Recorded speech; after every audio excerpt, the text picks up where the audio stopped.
How's it going out there, everybody? The gun psychiatrist here with another gun how-to. So today I'm going to be showing you how to do hydrographics on a firearm. Now, a little bit about my background. My main background has come from Cerakote in hydrographics. Probably over the last 10 years. I've been doing hydrographics for about 3 years now. I have a factory certification from TWN Industries out of Homestead, Florida. And, well, I got that back in about 2015, 2016, somewhere back in there, and kind of been doing it ever since.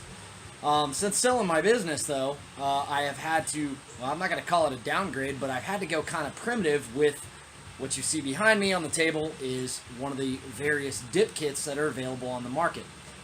So, we're going to kick this off by unpacking the dip kit so you can see what's in it versus what I'm going to recommend that you get in order to do a proper job of hydrographics or to do any type of decorative work on a firearm. You're going to need additional things that don't necessarily come with the kit. So we're going to review all that before we get started actually doing the hydrographics process. Alright, so here we have the hydrographics dip kit. We're going to go ahead and open this up. Obviously these are the parts that we're going to be actually water transfer printing or hydro dipping today. And so here's the kit.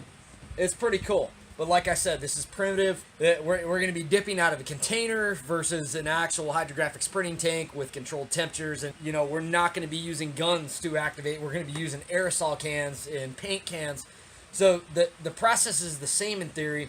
But again, the things that we're going to be using to complete the process are completely different from what you're going to find in a professional hydrographics shop. Unpacking the kit, obviously they give you some rubber gloves and a face mask, which is nice.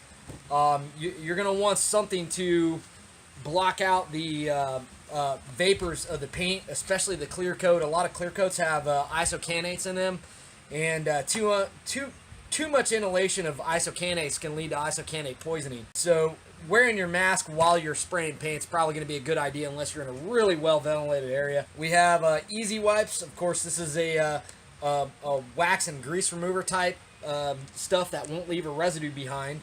And allows you to, you know, kind of clean off the firearm or whatever you've painted on the substrate in between coatings.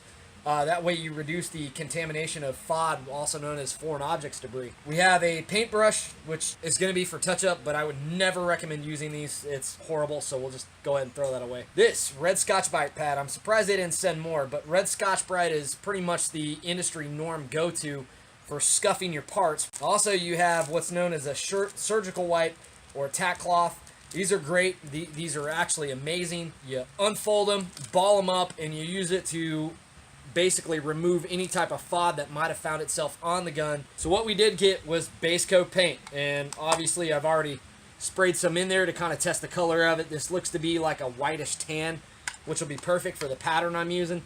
Here comes the kicker. A lot of people that get these kits will have a lot of problems dipping their parts. Why? Well, all of it boils down to activation. 99.9% of the problems, whether you're a do-it-yourselfer or you're in a professional shop, 99% of those problems you're going to have with hydrographics is going to pertain to activation. But this is going to be interesting to use. I've never used activator out of an aerosol can, so this will be a first for me. Then, of course, we have a matte clear coat, which will work perfect for the pattern I'm going with. I kind of thought to go gloss, but the matte will work just fine. That's it for the hydrographics kit. So now what we're going to do is we're going to show you the additional things that I bought in order to complete the job. Now, granted, you can get by with what they sent you, but there's going to be things that you need to buy. I need to get an adhesion promoter. I need to get primer. That's the one thing they didn't include the kit is primer. You need to have primer whenever you're doing hydrographics. There's other various things that I had to get, and I want to show you what I got. Here's all the additional stuff I did buy. And starting with probably one of the most important things you are going to need is the pre-prep painting solution. This stuff I got on Amazon. You can also buy it in the liquid form and not in the aerosol form. You can get it on Amazon. Just search Wipeout or Prep All is another very popular brand name used in the auto body industry. This is going to prevent any type of contamination of the substrate or any paint you're going to put over it or the hydrographics process you're going to apply. I recommend this. This little easy wipe, this is all that is. But it's just in a liquid form, and there's a lot more of it because you're going to need a lot more than this. The next thing I bought, is because I'm doing plastic, is plastic adhesion promoter. Not necessarily that the Celtic's plastic, it's actually glass-filled nylon. but I like using plastic adhesion promoter. And I also got a self-etching primer. This you can get at AutoZone. I think I bought this at Walmart for like $4. But the self-etching primer is good. You need to have self-etching primer in order for the paint to stick better.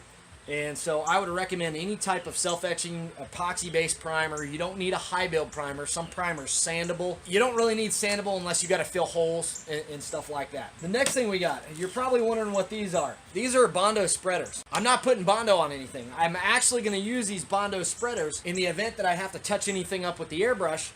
I will spray activator onto the film and then use this spreader to get the ink up off and make a paint mixture from the film. I also got a larger 3M red Scotch-Brite pad. Why? These things go quick. And as you can see, this thing is like, man, we're going to trim this down to bare minimum. I don't even think they make them this size. It's definitely cut. But as you can see, I got a little bit more to work with here, so that's just something I wanted to have on hand just in case. Brand new microfiber cleaning towels. You're going to use these with that. You need to have them. The microfiber does not leave any lint behind. And if it does, you're going to, of course, get it up with that tack cloth that they sent with the kit. But having these clean that don't have wax or anything else on them is key. You don't want to get any type of contamination onto your parts. So make sure you get some clean ones. You can get these from Harbor Freight for a few bucks. So critical. Any type of galvanized or stainless steel wire, you're going to need this to hang your parts on while you're painting. A cheap airbrush kit from Harbor Freight. The airbrush that I had was an Iwata, and it was about $290, and I use that for touch-up and other airbrush work on hydrographics, but this thing was $9. Right, I don't know how well it's going to work, but we're going to see. Maybe it'll work, maybe it won't. Either way, I'm pretty handy with an airbrush, so I'd recommend probably investing in a decent airbrush, probably about $29-30.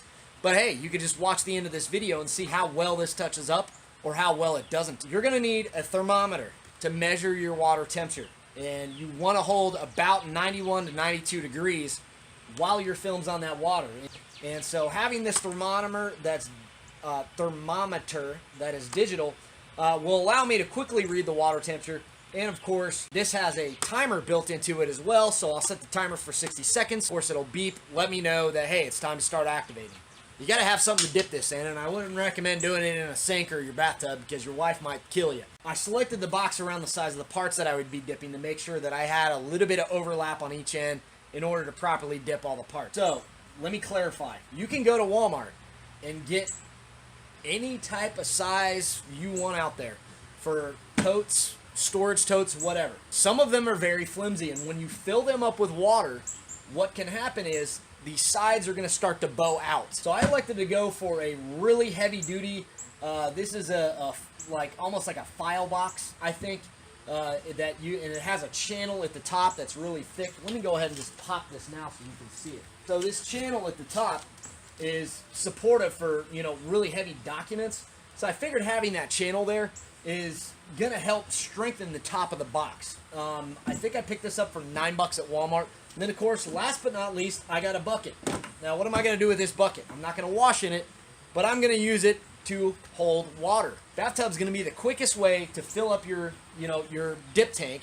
And also, with the thermometer, you'll be able to measure the heat of the water and tune it to about 92, 93, 94 degrees coming out of the faucet.